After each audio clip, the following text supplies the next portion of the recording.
Hey everybody, and welcome to. I'm hearing some exciting dings. Welcome very much to our Build It live stream. I am Hashi from Maxon, and I am here joined with a bunch of lovely artists to do a very exciting thing, which it is described by a little intro video that I'll play. We'll do a quick right. wave, and That's then supposed to play. Here we go. Let's just do the intro. Here we go. Who's getting let's do text? the By the intro. way? That's definitely what's happening. All right. Well, I forgot the intro show. Let's start this over again. Nothing happened. Welcome to the Build It live stream with artists from Maxon and Perception. Today we're building snow people. Everyone will start out with the same snowman kit, but make it their own. Artists can arrange or modify the pieces any way they like, import their own additional props, create a character, a scene, an animation. The goal is simply to make something creative to share at the end of the show. Folks at home can join right in by downloading these same 3D files from the link below. Making things with friends is what life's all about, so let's get building. Welcome to the... Oh, that was weird. I was going to use the same word. But anyway, let's bring up all of our other... everybody, welcome. I am Hashi, and I think we can just go around. We have some amazing artists here from Perception, some people from Maxon. Let's start with Ian. Why don't you introduce yourself? Yeah. Hey, what's up, everybody? My name's Ian Robinson. I am the Master ZBrush Senior Trainer. And basically, my job is to not only do some cool, fun stuff in ZBrush, but also to make the content, live streams like this, and just have a lot of fun while showing you how to create things in 3D. I have a question, Ian. Who built this Snowman kit that you can download in the link to the description, or the description link right now? That would be this guy. Oh, so, yeah. well done. Yep.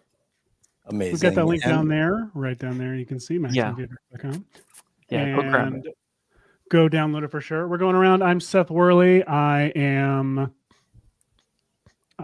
work here, and I'm here to kind of co-host the show with Hashi and co-run it. I'm here to be useless, really, and hit buttons. I told Seth that about halfway through, I'm going to completely check out because I'm trying to build something stupid. And so I need at least one other VFX and Chill way. It's how it goes. Hashi and I normally, in case you're not familiar, we are two of the hosts of VFX and Chill every Friday we've moved the show time, so it is now at 11 o'clock, 11 a.m. Pacific at VFX and Chill .show or youtube.com/@VFX and Chill. Let's keep going around. You want to go clockwise, I suppose. So Vivian. Hey everybody, I'm Vivian Amaro. I am designer animator at Perception, and I'm glad to be here. Thank you for having me. Absolutely. Thank you for joining us. Hey, I'm Christian Haberkern. I'm the art director at Perception, and really excited to build the Snowman. Do you Excellent. Well, I do want to. Amazing. So if I could share my screen for just a second, I'll let everyone know what the basic idea today is, which I think you kind of got from the intro, but you can download this Snowman kit. The only thing different I've done is I threw in a little dome light here, but I think there are some lovely sample scenes and everything like that. And there are all these lovely snowman pieces that were built by our own IR Sculpts, Ian Robinson. And Ian, I would love for you to tell us a little bit about the process of making these and what else people can expect to find in the download kit. Yeah, absolutely. Here, I'll share my screen for a second. So first off, here's the nice little lovely snowman that we built. And like Hashi had said, we actually had built a IMM brush and a kit for those who are using Cinema 4D to actually showcase that ZBrush is designed specifically for creating assets quickly and effectively. It's a 3D digital sculpting application that was first actually founded by like 2D applications by 2.5D, and then it moved into the 3D space and actually revolutionized the industries as we know it. So basically, long story fun and short, and I'll get a different material so we can see a little bit what's going on. So here are all the different assets. So basically, I went through individually, one by one. So say this little guy right here, and I just made a simple snowball that then I've multiplied a few times, and actually just gave it some sort of really cool effect. And I just kind of went around and just created some nice little fun assets that we could be used for this kit. And then this essentially here, once you create a ton of assets, so if you want to make a brush in ZBrush to repurpose and reuse, basically you build this kit the way you see it here, and you just position them in a way that you want them to draw out. So what do I mean by that? So basically, we'll just take a look at the little carrot nose here I made. Nothing too simple. I find that with brushes, you don't want to go too detailed with the asset because you want to have room for, you know, exploring new shapes and stuff as you're going through the creative process. So here I made a very simple carrot, and I wanted the carrot to draw out just the way you see it. So if I were to have the carrot upright, that's how it would draw out. So I faced all of the objects in a way that I would expect them to be drawn out with that brush. And when I'm really satisfied with that, I just went up to the brush, and then I went to create, and then I went around and said I wanted to create an insert multi-mesh, which is what the IMM stands for. So that means that all of my subtools or objects here on the right-hand side, as you can see here, I went ahead and even labeled and named them, hint, hint, wink, wink. I really recommend we do that. So once I went ahead and labeled everything, then like I said, you just come up to the brush, you come up here to create insert multi-mesh, and then you just go ahead. And once you do that, it now creates a special brush. And what's really cool about this is you can see that it does take on vertex color. And this is super important because if we want, of course, want to not have to recolor everything, or we actually like the colors that's here, we want to be able to drag this out, and we can just pick each and every one and draw it out. But notice here it's actually showcasing no color. And that is because we actually have RGB turned on. And when an object is full of color, then down here at the bottom, you're essentially picking what color you would want, and it's going to overwrite the original color of that brush. So clicking here and saying the coal, it's going to turn it white. So to prevent that, we just come up to the top, turn off RGB, and then I drag that out, and you can see that now all the color information lives there. And then that's actually how you would do that. So you can see each one gets drawn out, and now this nose has a few different smileys. And if you're new to ZBrush, but you're playing with this brush, you'll notice every time I draw something out, a mask actually gets created, and that is to protect the original asset. So as I'm trying to sculpt on it, nothing's happening, but you can see I could sculpt on the asset that was just drawn out. So that's actually how I went around and built it. I just knew simply that I wanted to create some pretty simple shapes, nothing too complex, but of course then you can repurpose that.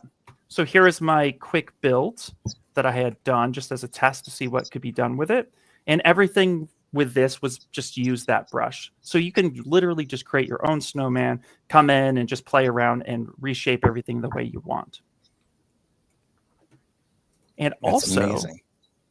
well, thank you. Also, real quick, in the download file, if you're using the latest version of ZBrush and you're also using Redshift, then we're actually going to open up a file here because I did a little bit of a test render.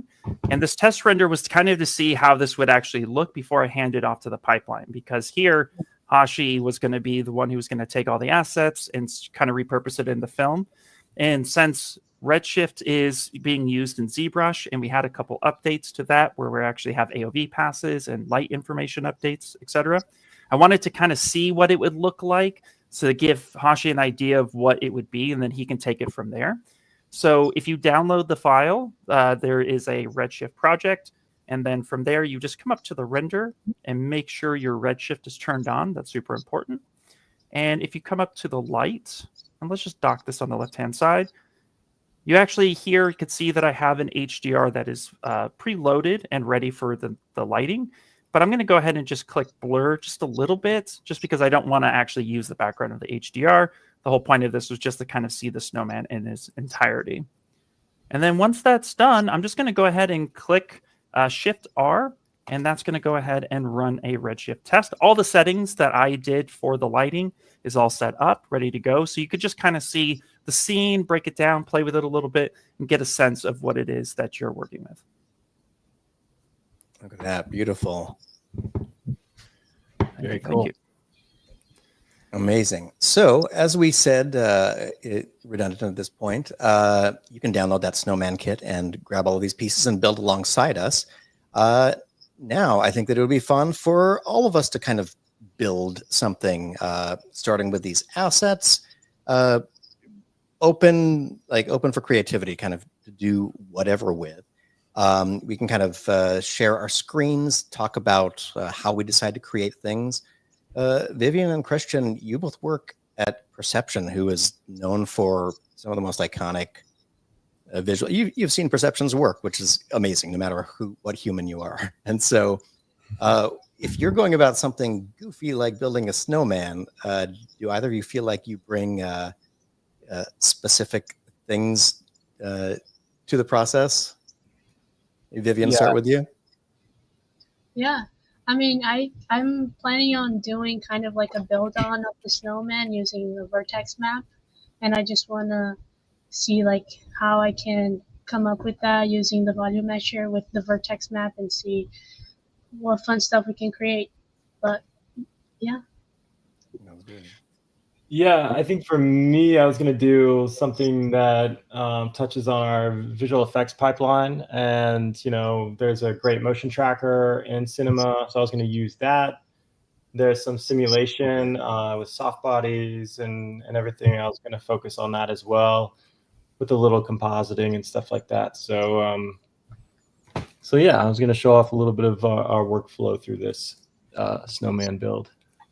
That sounds amazing. And then Hashi, what are you going to do? I don't entirely know yet. Well, then that means those in the comments, those out there in the comments, drop some suggestions on what Hashi should do. Absolutely. Let's see. There's an echo on the stream. It says someone, I don't remember how long ago. I can double check if... it might be, I'm not sure. Maybe it's me. But either way, let us know in the chat down there if the sound improves or if you still hear an echo or anything like that. But yeah, I'm just going to play with the pieces, try to come up with something. I had the thought just a moment ago of a snowman and a snowblower. I don't know entirely to what capacity, like if it's a snowman shoveling the driveway. Someone suggested Jack Frost, which can be interpreted either as the Michael Keaton version or the Clint Howard. Wait, not Clint Howard. I'm getting that confused with Ice Cream Man. But you know what I'm talking about. The horror version or the Michael Keaton version. Well, actually, the Michael Keaton version technically is the George Clooney version because the model was made to look like George Clooney, and then he dropped out of the movie and Michael Keaton came in. That's why Jack Frost looks like George Clooney. But there's another version of Jack Frost that I also like from a DreamWorks movie, voiced by an actor with the most holiday-ish name, Chris Pine. So unfortunately, we don't Chris Pine played Jack Frost in something and I don't remember it. This is silly. We have Perception here. Let's talk to Christian or Vivian. Who wants to go first? Show their screen. Talk through what you guys are going to do. I guess I can share kind of what's going on here. So I filmed some footage that I was going to bring in and do like a motion tracker thing on. And it's let's see here. It's a scene from something that I shot in New York. And let me bring it in here.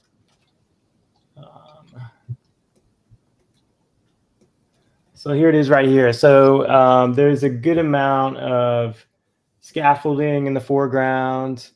We have these buildings in New York City buildings. And so I thought what I could do is create this sort of parade float out of the snowman and have him floating down the street and maybe bumping into the building here, stuff like that. So I was going to get Cinema 4D to kind of track this footage for me and do a simulation on the snowman. Oh my gosh, it's amazing. I love that idea. Yeah, that sounds really cool. I like that. And Ian, what are you going to be up to today? Oh, we have no idea, but I already saw like a Krampus snowman call out, and we'll see what kind of wishes come true these days. Okay, then. Well, here's what I'm thinking. I think we can work on this even when our screens are not on screen. So like we can just get to work and kind of chime in when we have something interesting, and we'll check in with people as they're working. Like Vivian, I see you've got the kit kind of set up here on your screen. You want to talk through kind of what your plan is and what you're doing? Yeah, of course. So I started with the kit that I just downloaded, and I'm kind of selecting the pieces that I want to build my snowman, and I'm just like scaling and put them together and seeing like I'm gonna put this hat and see what type of animation I can do. I separated these two pieces of the scarf because I plan on kind of adding a simple cloth simulation, just to add like a subtle detail to it at the end. And yeah, I just started like playing with this kitbash and putting my snowman together. Oh my gosh, I love that everyone is doing simulations for this. I am just slowly putting together some of the pieces. I kind of like to insert your Cole smile in a kind of Jack Skellington angle. It was the same thing that I used for the promo material. I kind of like it feeling like these weird teeth or something like that. So I think I'm going to start somewhere like this with the coal in here and trying to figure out how much I'm ripping off specifically that look. I think that's awesome. That is awesome. Christian, can you talk to using the camera tracker on yours? I'm really curious how that's coming along. Yeah. So it looks like it got a track already. We've got 468 frames of this footage. I've got these foreground elements, and it looks like these foreground elements didn't even need to be masked out at all. It got a pretty solid track, just right out of the bat there, or right off the bat. Let's see here. I'm going to go ahead and take these nulls and find this building in Z space. And one way that I do that is just grab them here and then select the top null and just kind of drag it up so I can see all the other ones that I need. And here they are. And I do that too. Yeah.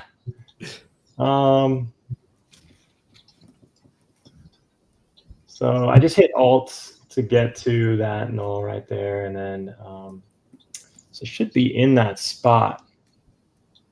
And there it is. I'll go ahead and do the lines on here, and I'm just gonna like manually line it up here to find this where this building would be. I like that. Now, there's a way to do this with the planar stuff that I've already forgotten. We taught it on the show, Hosh, and I've already forgotten it. We did. It's in one of the tracker views, or rather, we're not going to even try to teach it here. We're just basically acknowledging that something exists. Something exists. You can select several track points, and then I think that there's a way that you can add a tag to the camera tracking system that refers to those multiple points, and you can define an X or a Y or a Z. I relearn it every single time I do it, so it's in that category for me. So it's working pretty well, though. It's working really well. Yeah.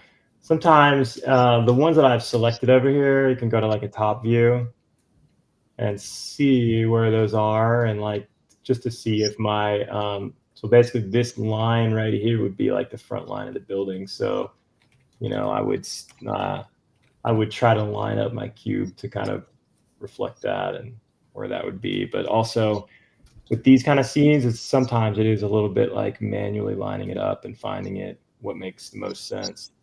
And this seems like it's on there. It's like pretty tight. So great. Now what I need to do is just like find these other buildings over here, so that I'm thinking the snowman would come from back here and like come up and maybe hit this building a little bit with some soft body dynamics. And we'll This is great. It's a great view of it too, because it's like that's a great angle to get it from, because you get to obscure it, and it's not like a perfect shot of it. It's like from the ground. Having the foreground items is nice too, because it helps ground you in there a little bit, just from a VFX standpoint. Vivian, how are things going with you?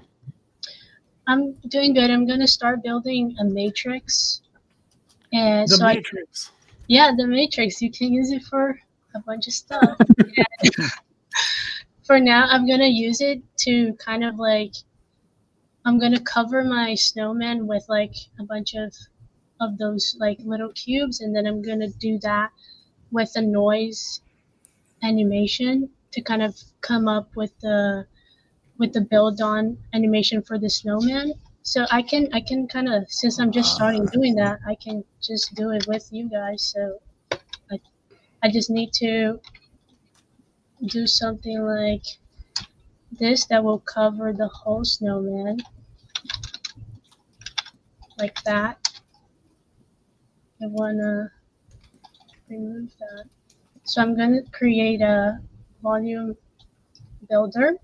I'm going to drag in my snowman that I just built. And then this is what we're gonna get. Now I wanna use my matrix in here and use it as intersect. And then this way, I'm gonna be able to create an animation on my matrix, and that will be kind of like strict to the shape of my snowman, which is so helpful. But first I need to go in my matrix and add a plane effector. And I want to start with, if I put on scale and do -1, then I can have a spherical field at the bottom of it. And let me turn off my volume builder and bring back on my matrix just to show you a little bit better of what I'm doing. So in my matrix, in my plane effector, I did the spherical field, and that's kind of like trigger on my animation. So I will keyframe the position of my spherical field here, and then in my plane effector, I'm gonna add a freeze, put it under the spherical field, and that will kind of have that spot kind of grow. And all I have to do is set my spherical field to max, and then my freeze to grow. And if I play that, hopefully it's gonna grow. Oh, look at that. Yeah. Ooh. It's growing like the opposite way, so to fix that, I just go in here in parameter in my plane effector, and I click on remap, and then this way it's going from the bottom to the top, which is what I want. And now, since this looks not good, the shader field, when I add it, it will kind of add like a noise pattern to it. Ooh. And the interesting thing that I recently found out is that if you add your shader field inside of this radius of the freeze, it's kind of like only on the part that you want, which is what you just set up. And if I adjust my noise settings, it will look way better. I want to see the animation speed, and then if I change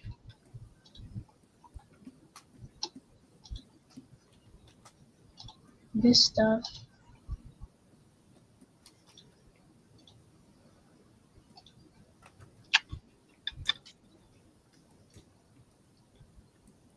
then it's going to start to like kind of have some shape to it. And what I'm going to do is go back to my volume builder, and then when I press use particle size, it kind of like does what I want, which is like it matches up with my matrix. Nice. So however my matrix is here, it's going to match up with in my volume builder. And now all I have to do is put it on 7 so that I just didn't want to see those big circles. And another thing that I like to do is add my matrix with SDF smooth, which just kind of you just like get rid of all of these circles that you currently have, and this way we're gonna get like nice. Smooth. But while we're working on this, I'm just gonna show how it is right now. But while we're working on this, I want Whoa! Look at that. Look That's at awesome. Matrix Snowman. That's nuts. I know it's like fairly simple, and I didn't even change my settings too much of my shader field, and I want to make my noise look better and make this kind of pattern here look a little bit better. Right now it's very chunky, so this is like the most of it of what I'm gonna do.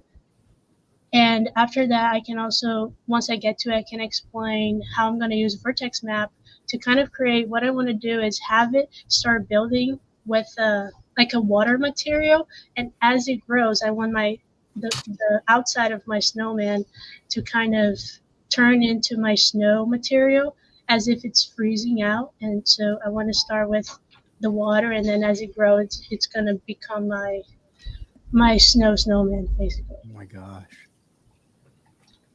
But That's yeah, so that's cool. what I have so far. I'm gonna keep working on it and see what else I can do here. Oh my gosh, that's the kind of thing I could just watch on loop. Matrix So cool. Snowman. Ian, From the abyss. The Matrix Snowman, that's right.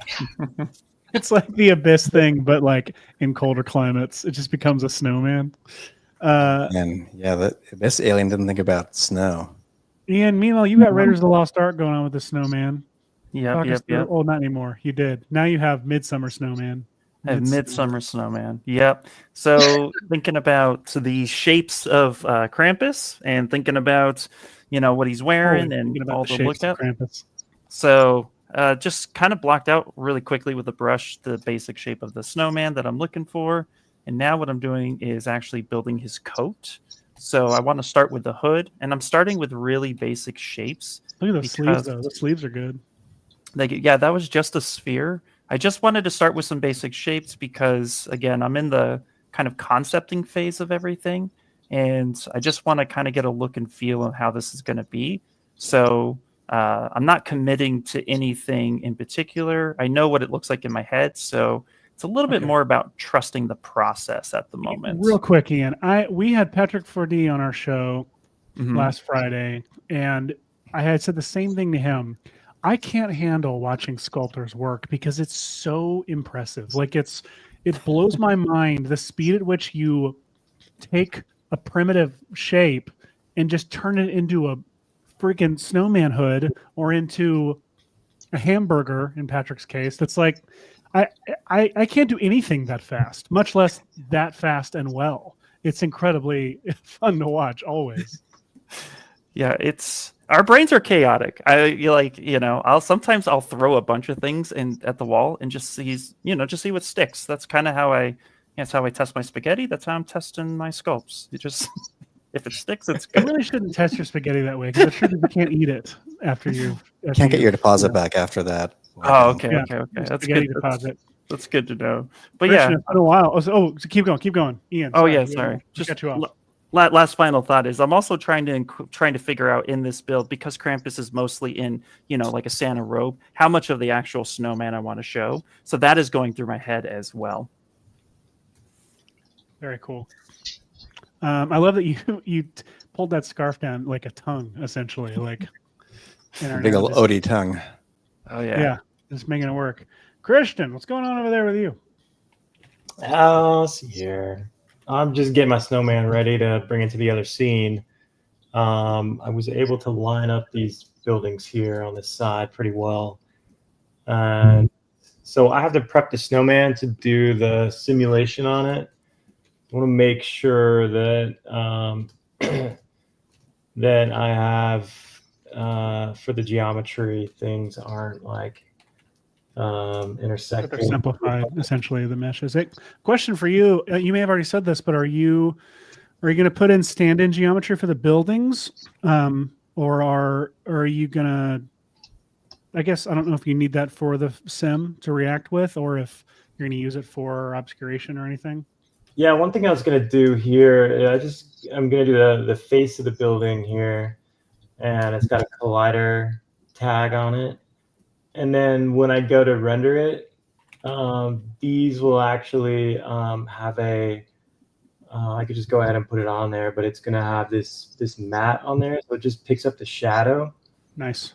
And so when I go to do the compositing of it, it'll look like, I'll just get the shadow on the building from the snowman coming down the street. Yeah. So it's exactly what I was hoping you'd say. It makes me feel smart because that's what I assumed you would do.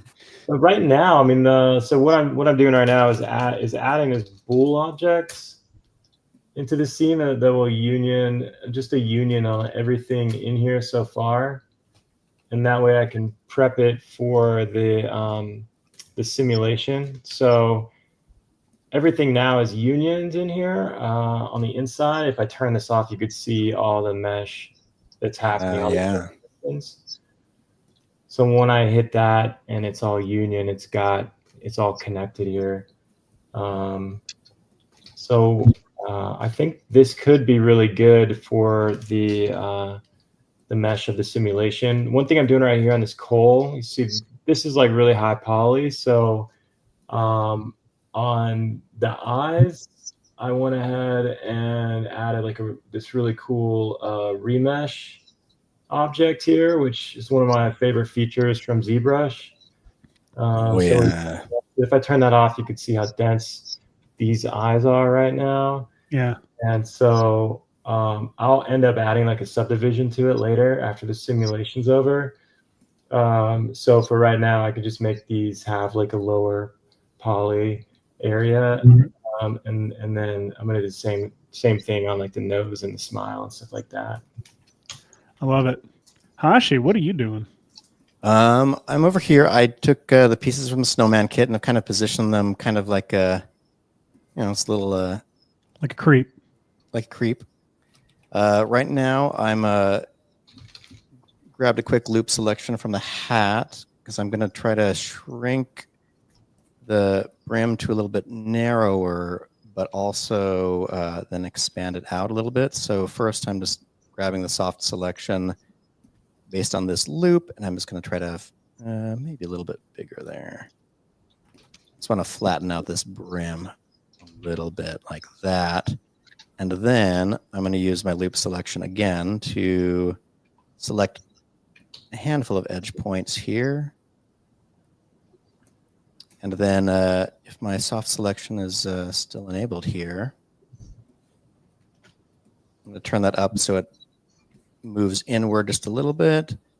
And then I'm going to stretch that out.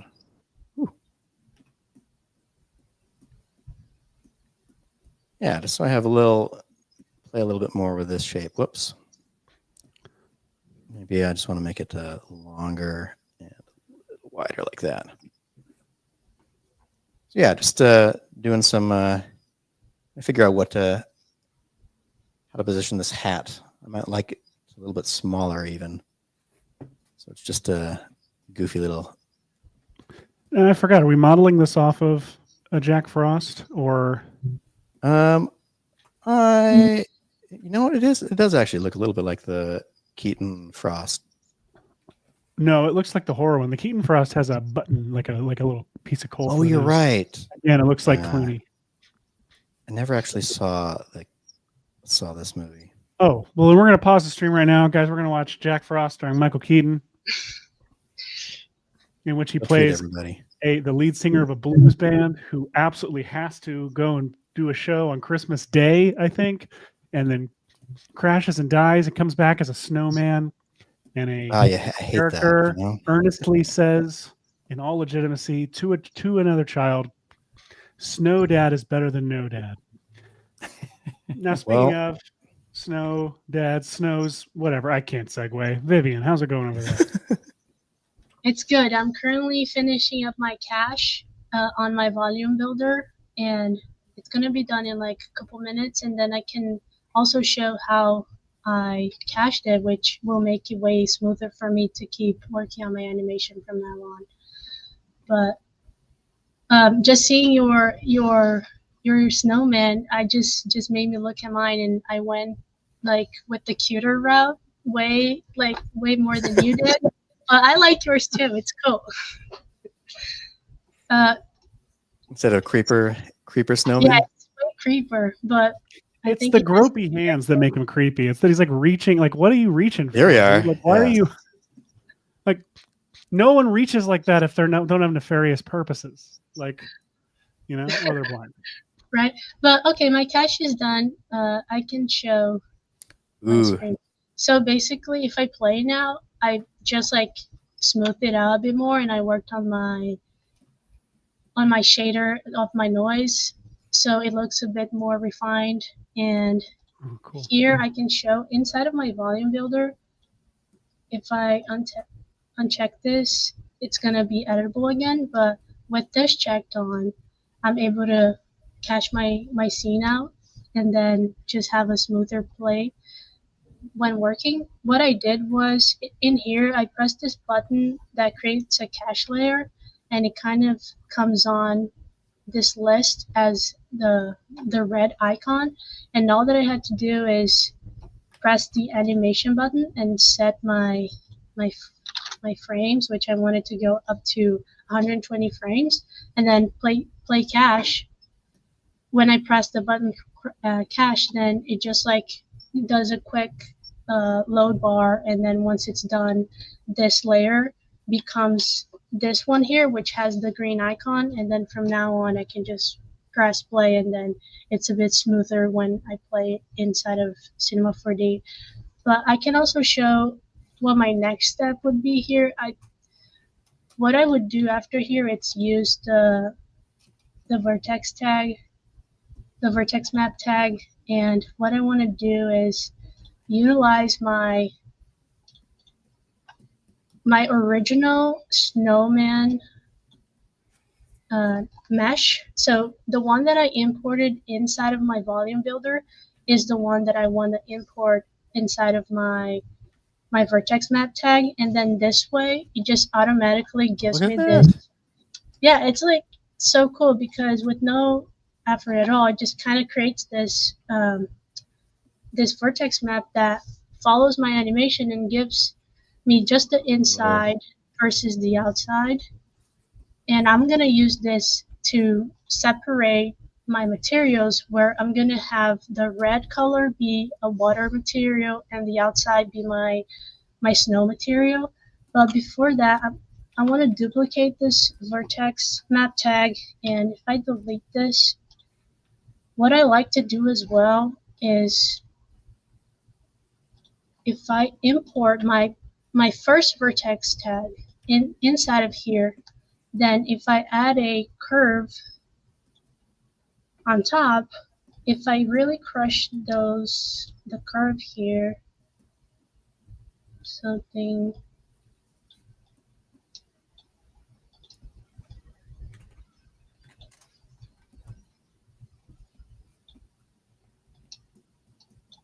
like this, I'm gonna get just the edge of my animation, and that one I'm gonna use as well inside of my material. Yeah, I'm gonna add that just like as a small detail inside of the material I'm gonna build, just to create this emissive blue hot edge that kind of follows the growth of the volume builder. That's so cool. That's something that I do in 2D a lot, is like a handful of, matted, like a mat and an inverted mat to try to like leave behind that leading edge. But that I've not seen it in 3D. That's so cool. Yeah, in the past I've duplicated my vertex map and kind of like subtracted one from the other with an offset or something. But I just found out about if you add the curve and then you crunch the levels, you can kind of just get the edge there pretty quickly without having to create two separate animations and just having an extra step added to the process. But I could also go in and show how I would create this material as well. Yes. We already have the snow material Sorry. from the asset that we got. So I'm using the same snow material that we all have. And then what I want to do is create a new material in here, and then also a material blender.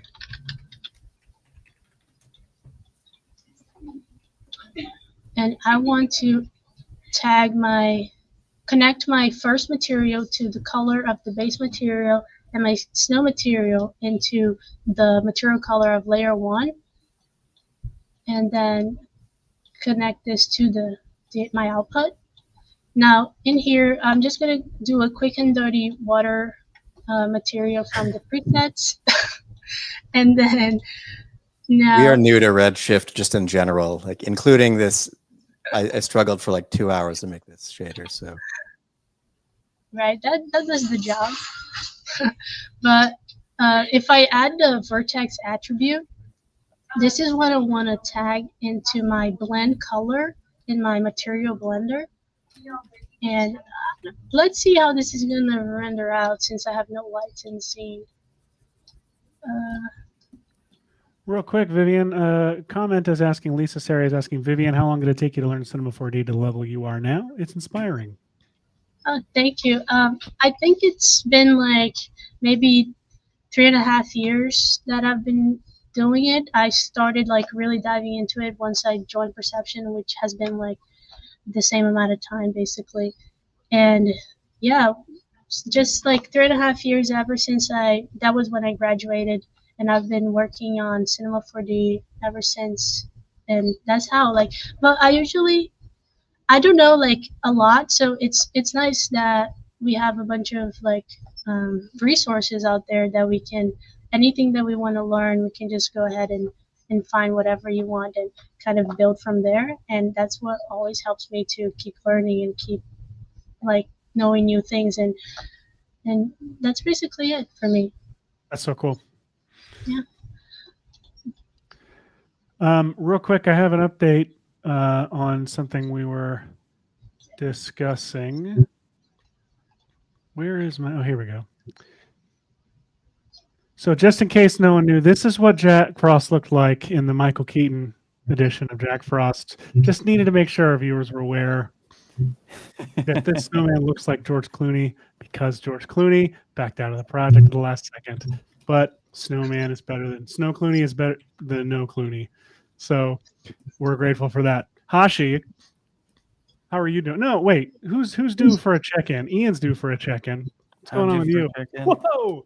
Well, still blocking out a little bit, playing with the different shapes, trying to get the basic assets in there. Wanted to see where his face was at. And of course, the horns are very, very Krampus, very, very specific. So I wanted to make sure that I got that. Also, I took the nose asset, and this is pretty cool. I took the nose asset here, and I'm just going to back it up for a second. So here, I'm actually using a deformer for this. So I'll go all the way back in time here. So I just drew the nose out, and I wanted his nose to be a little bit more, again, like kind of crooked and just not just a simple freaking carrot. So here just came into the deformer by turning on the actual gizmo, hitting bend curve, and then here just start reshaping. I'm hearing an echo there. Yeah, it was too. I'm not sure what happened. Just twice the fun of me. So I got something that looked a little bit like this. And again, it's still about finding the character right now, because this is a cool mashup. I'm actually digging this. And also, I put a little bit of a temporary cloak around him, and I wanted to see if I can play with still seeing the outline of the snowman. One of the big things that I always preach when it comes to character design is the silhouette. It kind of needs to look like the thing you're going for. And mashups are cool because you could break the rules a little bit, but you still want to have kind of the feel of like what this could be. So I'm trying to honor the silhouette of the snowman so it looks a little bit like a snowman, but then surprise, it's a Krampus. Well, speaking of mashups, Ian, how would you feel just gonna throw it out there. You don't have to do it. Sure. How would you feel about making Krampus into a Klumpus? Essentially, you could just replace the face. That's all I'm asking. You don't have to answer now. Just think about it. Okay, I'll give it some thoughts and things. Christian, tell me about how things are going on your end. They are going good. So I got the snowman in the scene right now. Basically, that's so good. What? Oh my gosh! He's gonna be floating down he's gonna be floating down the road here. I'm gonna inflate him a little bit and drag him along a path so that he kind of bumps into this building over here. So I've gone ahead and attached this soft body tag to him, and I turned it off while I set up this spline that will actually drag him. So I can kind of show you how I'm going to do that. There's a let's see here. Whoa, like with it's dynamically gonna. Oh my god. So Jeez. I'm gonna go in here to the simulation and make this a rope, and then for the spline here, and then I'm gonna do a rope belt, and that would drag onto this cube object, which is actually on the spline. And then let's see here. So I'm going to set it on there. So now it's attached to that on that side. Let me see here. You got to select the point and then set it. And then the other side will be holding on to the snowman. So then on this side, I was going to do a connector. And let's see here. I think the search radius probably needs to be, let's see where it's at. But the search radius is pretty close to where the snowman's at. I'm going to turn this back on so that the connector object can find it. I'll turn that search radius up a little bit, and then I'll hit create. So it's kind of, you could see it's grabbed on to that snowman right here. That's great. So I don't know what's going to happen right now. It should drag it, but I still haven't done any more settings on here. But let me see where we're at as far as, I'll just cache this and see what's going on so far. Hopefully it just pulls it. Cache scene right here. So it'll start to pull the snowman a little bit. Look at that. And he'll hit against this side. So there's definitely a lot of refining that needs to happen. But let's see here. So yeah. It looks like I got to slow it down quite a bit. I'm like pulling it pretty hard here. Oh, incredible. Yeah, it looks like that thing's like got loose is what it looks like. Yeah. Yeah, and I think what I'm going to do now is actually make this a thicker geometry on here. So when he slams into the other side of the building, it actually hits that other side and will slide off.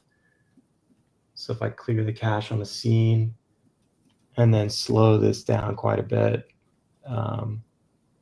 this is the spline object that's pulling him. I'll just like slow this down quite a bit, stretch it way out, see what happens now.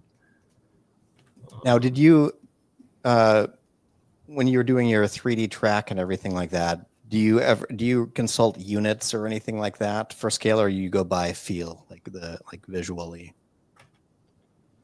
Yeah, it's all about just getting like a tight track on it, and so typically I'll just get like a tight track and then start working on it. Things usually come in at scale when it does the track. So so far I haven't had any problems with it. Let's see where this is at. Oh, I love it. Oh, look at that scarf. Let's slow it down a little bit. A little bit too much, but we'll have to bring it back in like that. And then cache that scene again. One thing about the soft body is I turn off the draw feature on it so that I could see. Oh, yeah, it gets a little. Yeah, there's a lot going on. You can see it starting to hit that side of the building a little bit. The other cool thing that I like to do is on this balloon tab, I just turn that on and maybe set this to like 1.1 or something. And that kind of like adds a little like inflating thing to it, which is nice. Let's see here. So like this spline, I'll make this spline come up so that he actually slams into this building slightly more. And then I'll just cache that as well. So one thing I got to do here. That's the balloon. I gotta set my settings on it. But one thing I got to do on this is find all the good settings. That, you know what, I might be better at default. And then I need to add some forces in here. So like I need to add a little bit of a turbulence field, and then I'll need to add a little bit of wind to help push him forward. So I'll sort of mess around with that and just find like what actually works. So I'll get this wind kind of, I guess, behind him a little bit. And then a little bit of turbulence, probably bring the scale up on that a little bit. Now let's kind of see what that's looking like. Hopefully that's looking a little bit better. If I can't get the balloon to work, then I'll turn it off. Or just find the right settings for it. I love that bottom view where it's just like a bubble yum commercial from the 90s. Just, yeah. Incredible. Vivian, how's it going over there? It's going good. I'm getting my texture to start working, and I added a ground plane just to be able to see better. And then this way you can see better how here we have where it's the yellow color, we have the snow material, and then the red is like the water material, which is more reflective. And then as well, using my vertex map for the edge, I was able to give this emissive blue kind of stroke to it. And then let me see if I can play it. If I just find a different spot for it, if I render, then you can see how it starts growing. Oh, it starts like following the shape of it. And one thing that I can show that I want to add to it is I want to kind of fake more that in the beginning my like all of this part is made out of water instead of having this outer edge being yellow. I want everything to start being red and then kind of fade that off and bring on my snow.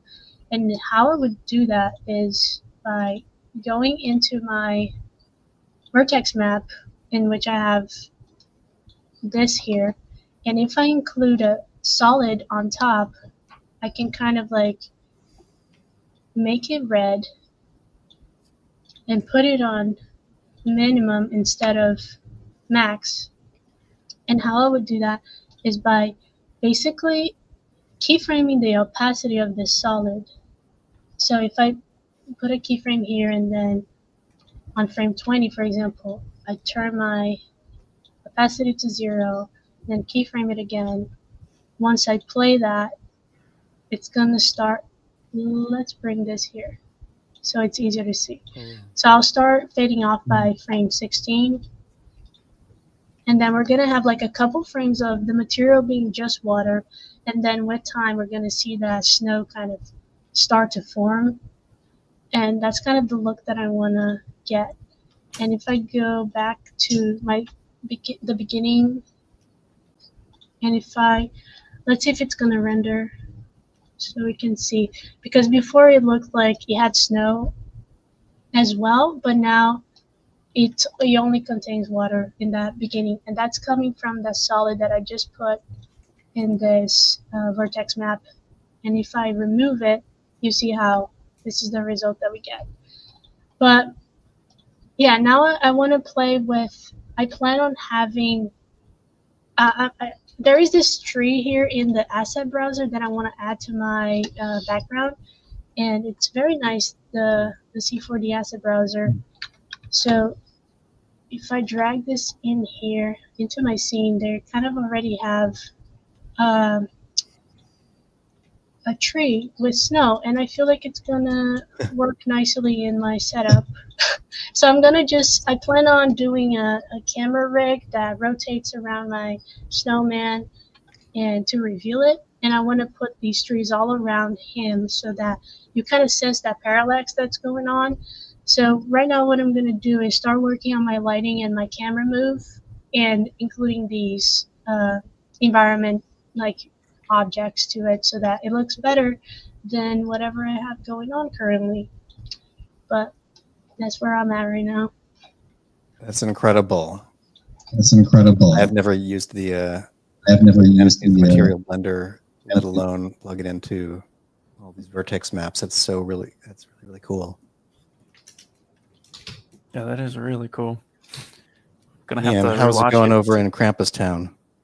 It's going well. It's going well. You know, kind of doing my own thing. No, it's going really well. I'm really excited about it all.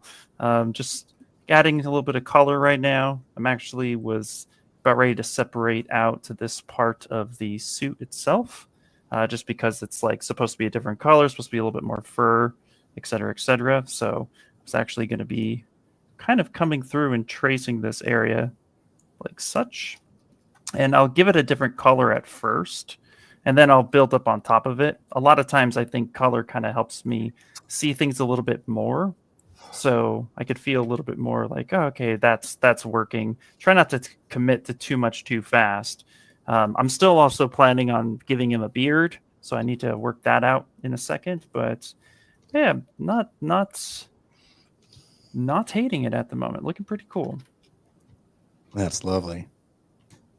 I am just working on some geometry here that I'm hoping, what my plan here is, real quick modeled this snowblower out of primitives. Nice. Actually, no, I actually got it from a whole sketch fab here from 7 Mida Art. Thank you very much. Thank you very much. Nice. And my plan here is I have this geometry of what I'm kind of imagining is, the snowblower path. I want to make some kind of like looping animation. But what I'm going to try is seeing if I can somehow animate the surface to like a surface displacement or something like that to be the thing that's actually moving on top of this snow. I don't know exactly how to do that yet, but I'm hoping to figure it out. Vivian is inspiring me with all the crazy texture things that she's doing. That's awesome. Nice. That's fun. Snow. Who's next? What else is going on? Let's go over to Christian. What's going on with you, man? I want this to feel like a parade float. So I'm attaching these strings to it so that they can dangle down as if someone is pulling this float through the street. So I set those up in a similar way with these connectors. and they're only connected up here at the Snowman. So they have the let's see here. So they have the rope tag on them. You can see here. I've set their stretchiness to basically 0 and their mass to basically 0, so they won't add any weight to the Snowman, so it won't pull it down because of the dynamics in the scene. And that's one thing I forgot to mention, was that the beginning, before I did anything on the simulation, I had to go into the scene settings and go into scene and set the gravity to 0 so that the Snowman will just fall down. So there's 0 gravity in the scene. And then these connectors are here. And so right now I'm setting their points to different parts of the Snowman. I slowed down the object that was pulling the Snowman through, and it seems to work a lot better now. And I added these sweep NURBs here for the ropes, just real quick. And I can cache this and see what's going on.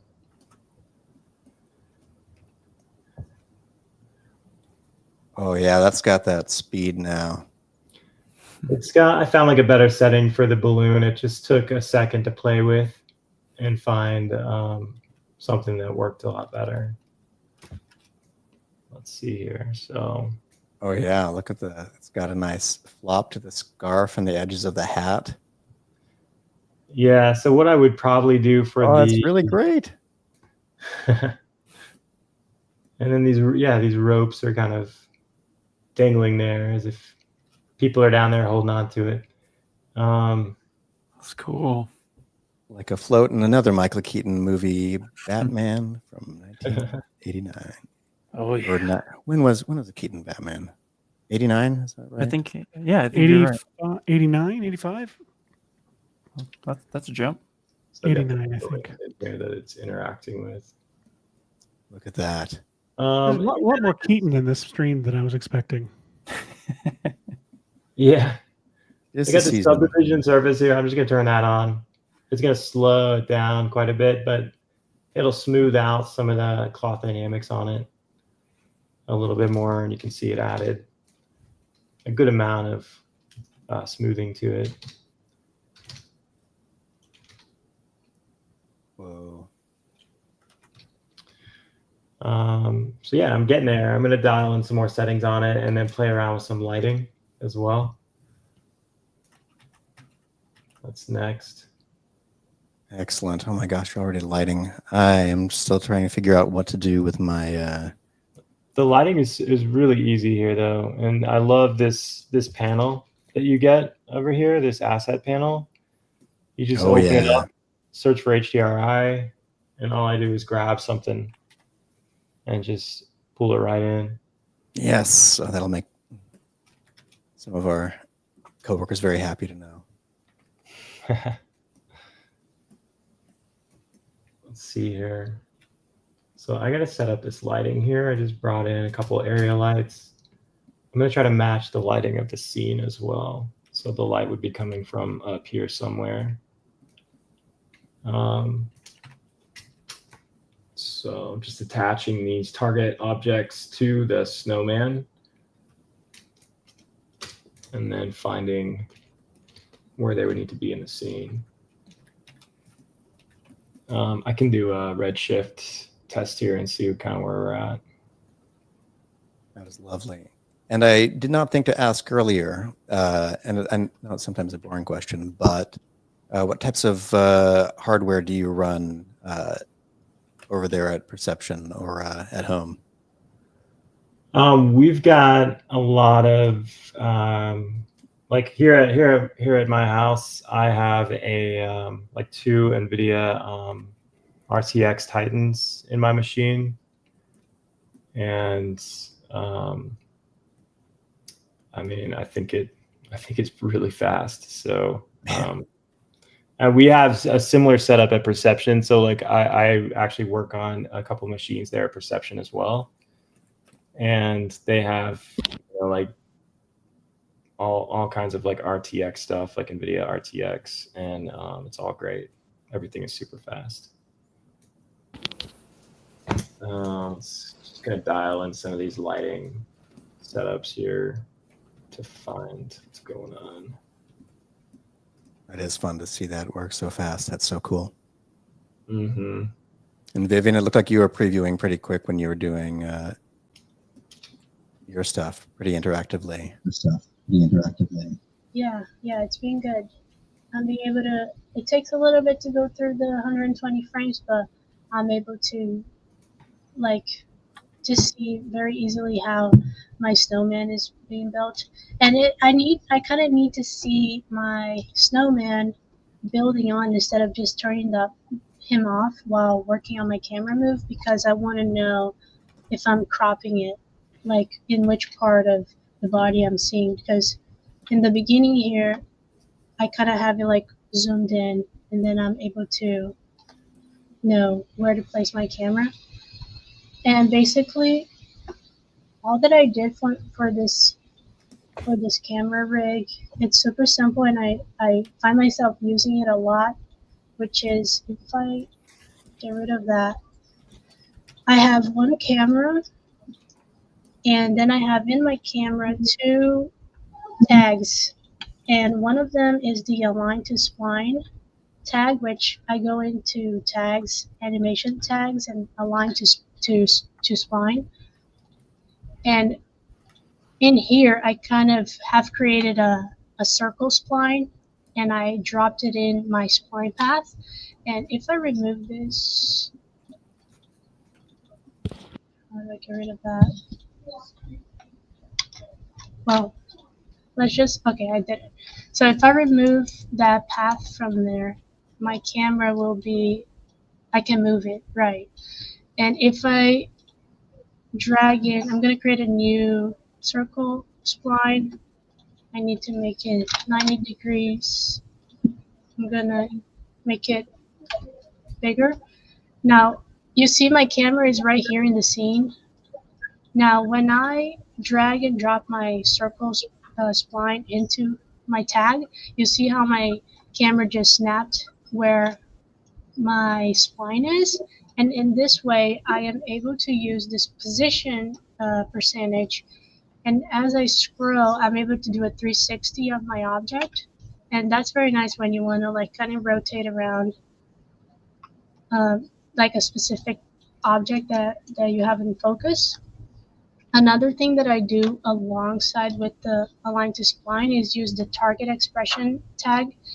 And that kind of, if I go back to my camera here, that just, I kind of use a null. I just created a random null, like here, I just created a new null inside of my tag. If I drag and drop this new null that I just created in here, you're going to see that wherever I put it, my camera will be facing that. So that's very nice to have, because I want to like rotate around and keep the focus in my object that is in the center of my spline. And I can also show how without this tag, if I just delete it, I believe that you see how as I'm rotating this, the center of my camera, like this point here and like the where it's seeing the focus of it, it's basically like not even looking where I want it to look. And how I make that work is with the target tag that I just showed. So if I put in my null, it will automatically just lock into my object, and then I can, using a combination of like keyframe animation, then I can like create this, I don't know if it will play nice, but you can see that it's rotating around it, and at the same time it's pulling out, and you can just like create this kind of crazy look. It's annoying because I put the water material in here, and now my object is clear, but hopefully you could see that. And that's about it. That's what I've been doing over here. I think now that I added these trees in the background, I'm gonna work on my ground and try to add more displacement into it, and also my lighting to a better spot than it is right now. That's so magical to watch. It's looking so great. It's looking so great. It really is. Let's see, Ian. Hello, hello. Cramp. When did you Cramp. pivot to? Oh, I like it. Oh, thank you, sir. Yeah, here's where my block out is coming. This Real just looks quick. like a snowman in disguise, like wearing a fake beard. I love it. Yeah. Man. I am, I promise. Real quick, I did just drop a couple links in the chat just because somebody was asking for ZBrush content, how to learn and stuff like that. We have a few different things you can learn from. We have both on our Maxon site, but one is Z Classroom, which is great for beginner projects, things that you can follow along with. Even if the project seems like it's an older version, it will still be relevant to the current version. So no worries about that. And then also a Getting Started series. But back to the Snowman. Yeah, this is kind of where the blockout is now at a point where I'm starting to see this character a little bit more. Just when you saw me last, I added some color here. So I actually created a mask based off that color and extracted some of the kind of fluffiness a little bit. And one of the things I want to do, and this is like a great way to just try to get some texture, is if you go into the surface noise plugin. I'm going to save real fast. It's been a while. So if I go into the surface noise plugin, I'll get a little pop-up. And what's cool about this is because it's actually utilizing the 3D mesh to see where that noise is going to be, like I don't need UVs for this. I can literally scale up some of this noise, and then I could play with the strength a little bit and kind of get a little bit of an example of like what that fluffiness could look like. But of course, this just looks a little plain. So this graph that's down here, I can actually instead come in and use this graph to get a little bit more of a specific result that I would like to see, and then play with that strength or the size level and kind of see if there's something that I like, which that's kind of cool.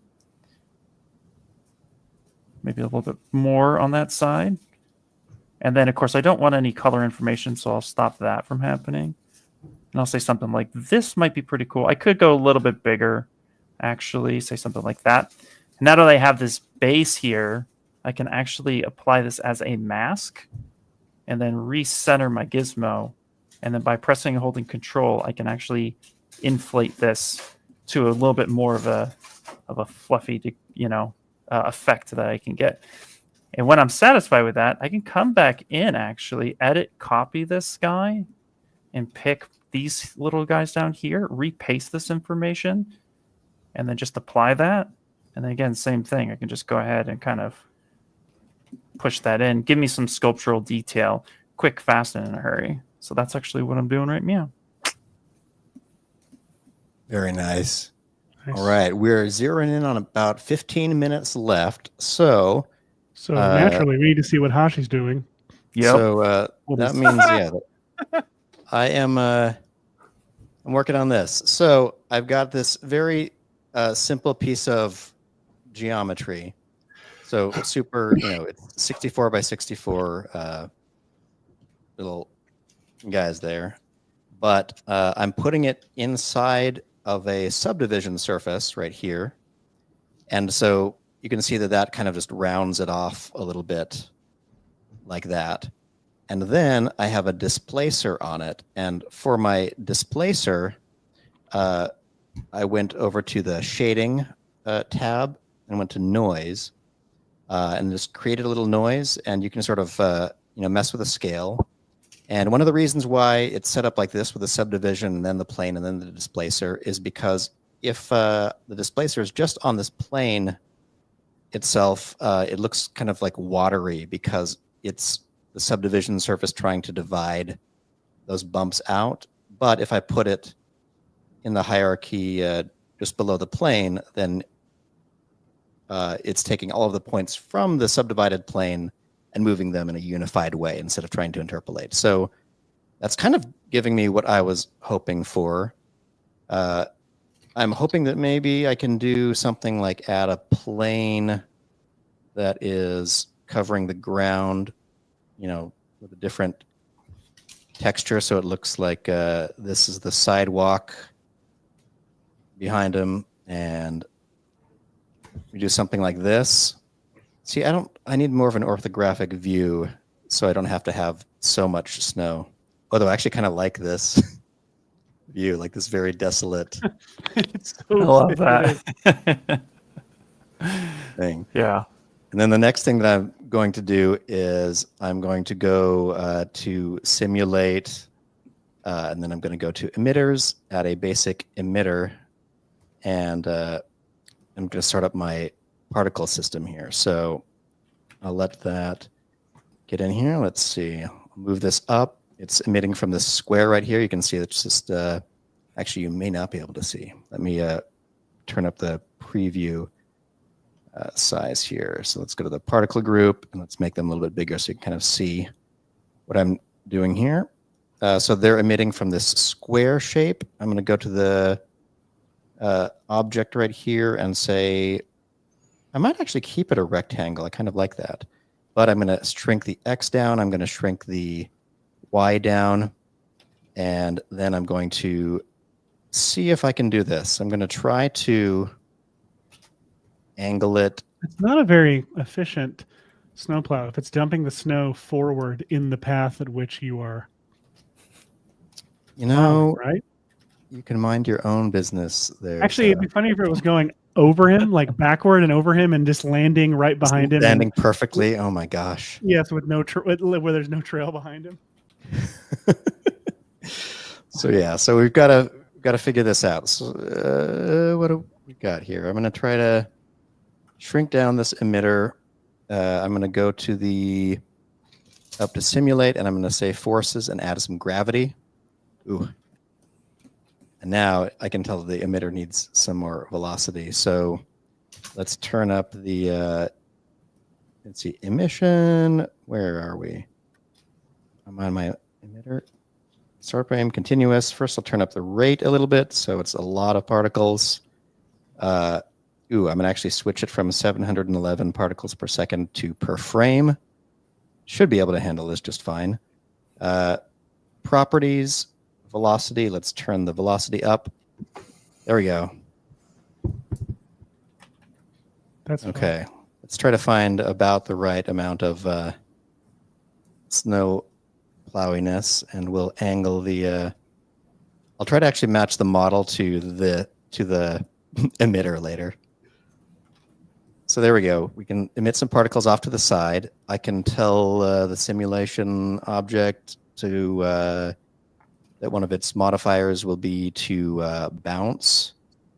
You could set it to be going over and behind him, and you could just take the field force that you're using to plow the trail and just undo it. Yeah, and instead you can just make a looping video, and then it's your Christmas card. Oh gosh. Okay, we'll see what we can do. All right, got 12 minutes left here. 12 minutes left.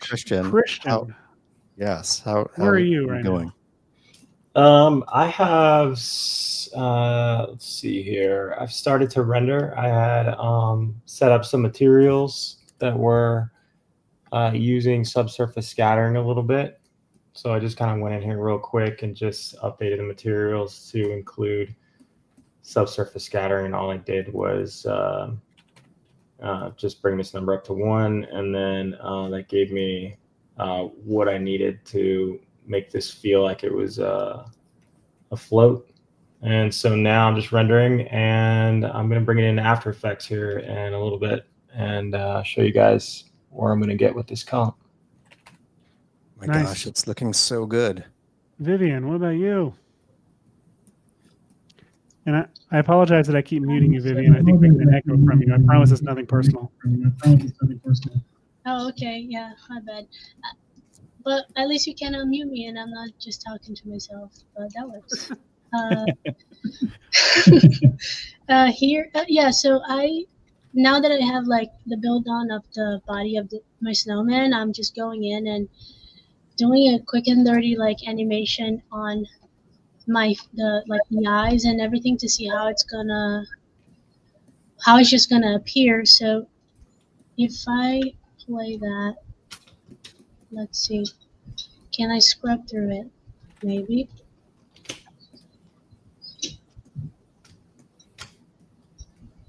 So like it's just gonna kind of pop on like that. And my scarf, that's I fine. added that very simple cloth simulation, which I can show you guys. It's very simple. I brought it into this new scene just so it's easier to show.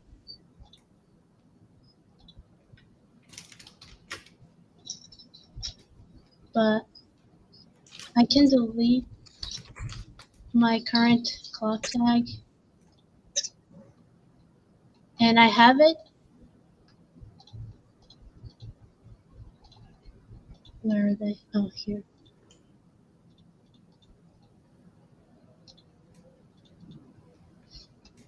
I have an animation on it that I need to get rid of.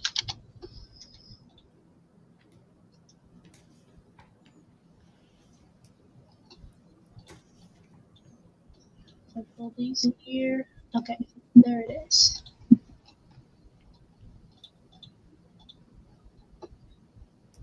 I can't believe you're simulating the cloth to get that Simulating the so good. So good. All right. So we're seeing from like a weird angle, let's say here. So I wasn't worrying about the back of it. So pretend like we only see this part. And starting from here, I separated these two pieces of the scarf. And all that I have to do is go into tags, simulation tags, and go into cloth. Now in here, if I press play, what's gonna happen? It's gonna fall. And for me to avoid that, yeah, you don't want to do that. That's what happened to me the first time I tried it, and I'm like, I need to figure that one out. But what I did was, if I solo that piece, I can select. Oh, it's already selected. I can select these points that will be kind of attached to the other part of my scarf. And in here in my tag, if I go into dresser and in fixed points, if I press set, now we'll hopefully automatically like kind of keep those points where they are and just simulate the rest of it. And that's perfect. basically like Perfect. all that I've done. And besides that, I just added a collider tag. Where is it? Here into my snowman, so that once it animates, it can just hit it and kind of interact with the body. But that's basically what I've been doing. And I'm gonna also, I have this kind of look over here, and I'm also going to put it in After Effects, and I'm gonna comp it a little bit because I want my trees in the background to be a little darker, and I want to bring in more of like a nighttime look to it, and I'm gonna do that in comp, and then I can show my end result of what I have going on. Like All right, in well, Gosh. don't let us distract you. You've only got a few minutes left. No, that's brilliant. No, that's brilliant. Excellent. How goes it over there, Ian? It's going pretty well. Just gave him a little bit of a base, and then now I'm actually kind of working on how I want the patches to be. So just kind of coming through, and I gave it some wrinkles too, just really quickly thrown on there. Again, I like to work a little loosey-goosey when I'm just still kind of feeling the character out. But I'm just going to kind of put these little squares everywhere where I think there should be some sort Well, of... this is Ian loosey goosey. Yeah. It's like we've all seen what Hashi and I do loosey goosey, whereas Ian's like, I've got this thing that's absolutely production screen ready. I wish it was, yeah. So yeah, I'm just kind of throwing these little squares out in patches, and the color is just a contrast to kind of see, like, again, if you look at a Krampus, the reference, he has all these patches and stuff. So I kind of just want to feel this out. There's other things I could do as well. I could come in here. I'll back this up for a little bit. And we can grab just like kind of a generic IMM brush. So there's a IMM half primitive. What's cool about this one is that not only are the actual IMM inserts actually half in single-sided geometry, but this one comes with a single poly. So I could literally just like kind of put these patches out and kind of throw them like, maybe something like this. But then what's really cool with this is I'm just going to go ahead and split this off into like its own little thing. So split unmasked. And then there's a special brush here that is called Matchmaker. And what's cool about this is I can literally take this and kind of drag it and break everything that you see because I need to select the actual poly. There we go. Let's give it some geometry because single-sided, it's literally only 4 points. It's not really anything. So I'll divide a few times just to give it a little bit of vertices to work with. And then I'll kind of just match that. You can see there, it takes the shape of that actual patch. So if I look at this right, kind of drag that down. And of course, it's painting color, so we'll turn that off. And that will take the shape of the underlying mesh. And then that way I can kind of more fit it to what I'm looking for. Say something like that. And I can run that a few times. And then I could just start throwing that around and see what's going on. So, yeah, that's kind of what I'm doing. Still exploring, which I'm having a lot of fun with this. So to the person who actually threw this idea out, good job. It's making me think, and I like it. It's cool. It's a fun project that I'm going to work on even after the stream. Amazing. Well, so we got a couple minutes left. Hashi, go ahead. Sorry. Just a couple minutes left. But yeah, I saw that I'm just pulling up the chat, and we had a couple questions. One was who or what is perception? Perception is would either of you like to take that? Christian or Vivian? Yeah, for sure. Perception is we're a studio that focuses on a lot of screen interfaces for movies, mainly Marvel movies. There's a lot of heads-up displays that we'll do for instance, we worked on a lot of the like Guardians of the Galaxy. We did some spaceship like heads-up displays, and then we did for Wakanda Forever, we did like heads-up displays in their suits. We'll do main on end titles for movies. So we'll do like the title sequence.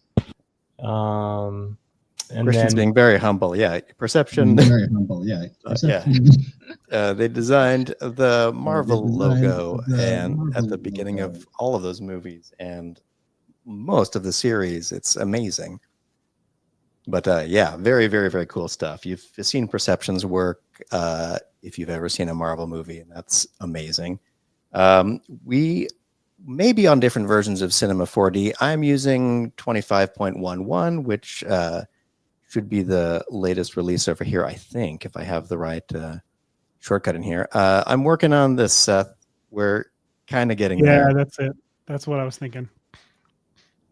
So I think this is where I'm going to have to leave this. I'll have to tinker with figuring out how this model is broken into pieces, how I might kind of try to render this. I could add some, I can go to my particle system and have it start emitting actually at a negative frame.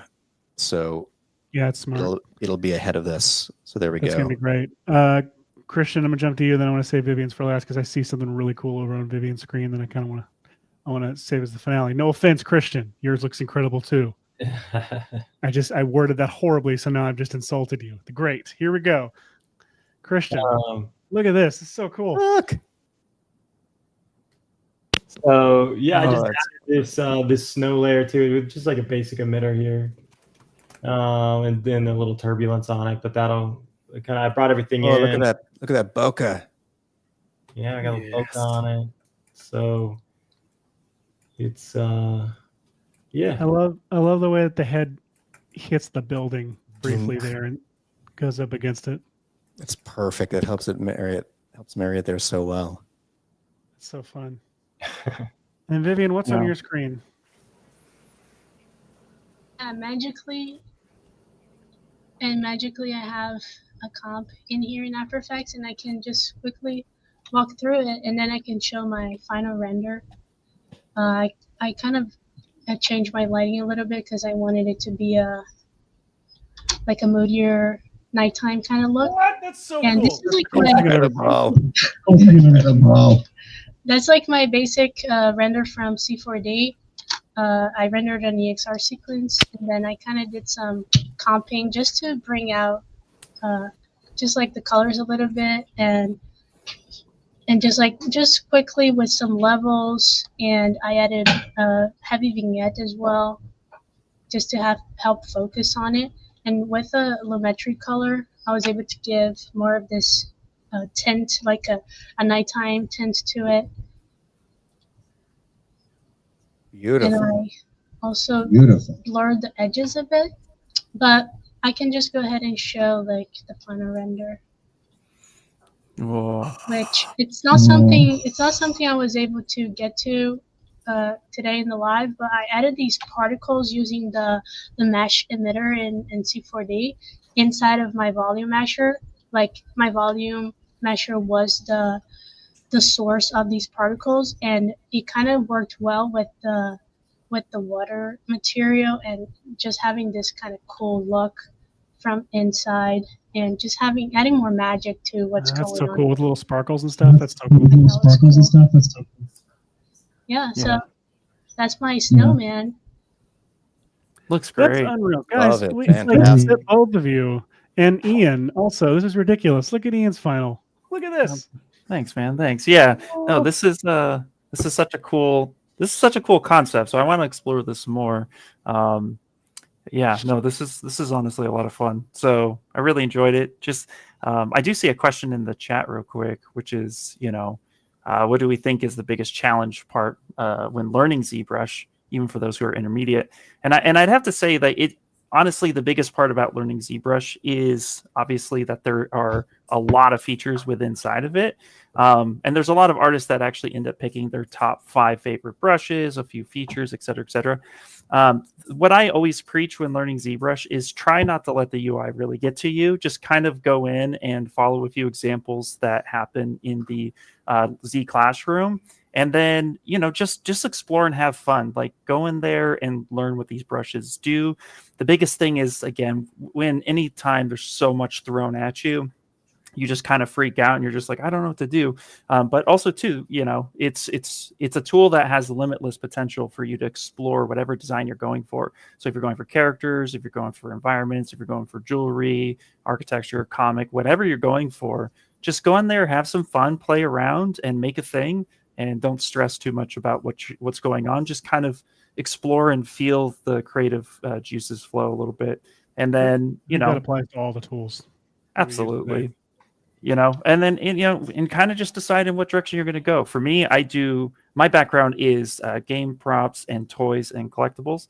So because of that, I learned a lot of anatomy. I learned a lot of structure. And if you go into the mindset of creation that everything has anatomy, you're going to do yourself a huge favor, because how do I make a tree? It has anatomy. Just follow it. Look at it. It's all there. Google your reference. But yeah, just have fun. That's great. Oh, guys, Love that. what an absolute blast. Tosh, you want to take us out, man? Absolutely. This was really, really wonderful. I was very excited when I heard that we were going to be doing this. So, yeah, we love collaborating with such talented artists and studios. And so thank you very, very much for attending this live stream where we hopefully helped inspire you. Please feel free to still download these wonderful assets here. Build your own snowman. We'd love to see it. Feel free to tag either of us in it, Maxon at Maxon VFX or at Experience Perception. And yeah, there's the link right there for that snowman kit. You can still get it, and it's probably in the description for this video. But I want to thank Christian and Vivian so much for dedicating this lovely, crunch last week of December to doing a cool live stream with us. And Ian, thank you so much for these amazing assets. They're so cool. Yeah, well, thank you. And yeah, thank you to Perception again. It's been so much fun just sitting alongside of you working. I can't wait to do more of this in the future. Thanks for having us. It was fun. Absolutely. Take care, everybody. Bye. Bye.